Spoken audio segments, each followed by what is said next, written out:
પોરબંદરના કડચ ઘેડ ગામે 750 વર્ષ જૂની હોળી ધૂળેટી ઉત્સવની પરંપરાગત ઉજવણી કરાઈ છે। કડચ ઘેડ ગામે ગોટા ઉત્સવ ધૂળેટી પ્રખ્યાત છે। લોકો કપડાં પલાળી તેમને નીચોવીને કપડામાં વળ આંટી ચડાવીને એકબીજા પર વાર કરીને આનંદ માણે છે। ગ્રામજનો સફેદ કપડાં પલાળી તેને નીચોવીને કપડામાં વળ આંટી ચડાવવામાં આવે છે, જેથી કાપડ એકદમ મજબૂત અને કડક બની જાય। બાદમાં આ જ કાપડનો ગોટો વાળીને લાકડા જેવું બનાવી દેવામાં આવે છે, જેમાં ખૂબ જોર લગાવવું પડે છે। ઉજવણી અમારે માતાજી જ્યારે પધાર્યા શેઠીને અમારા બાપ દાદાની પરંપરા હવે ગોટાની અમારો આગળથી જે પરંપરા બાપ દાદા ઉજવી આવે ભાઈચારાથી ઉજવવાનું, અંદર કોઈ એવો કોઈ રાખવાનું હમ હતા આખી મંદિરથી રામ મંદિર સુધી આ રમત ગોટાને રમી જવાની।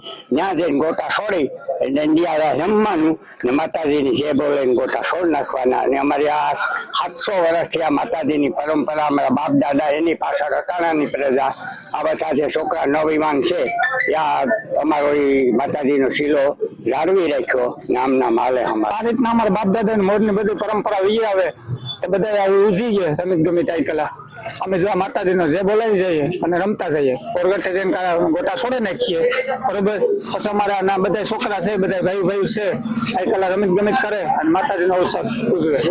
રાત્રિ મારે ખાલી એને ગોટા બનાવે પલારી રાખીએ ને આ કલા ઉજવે।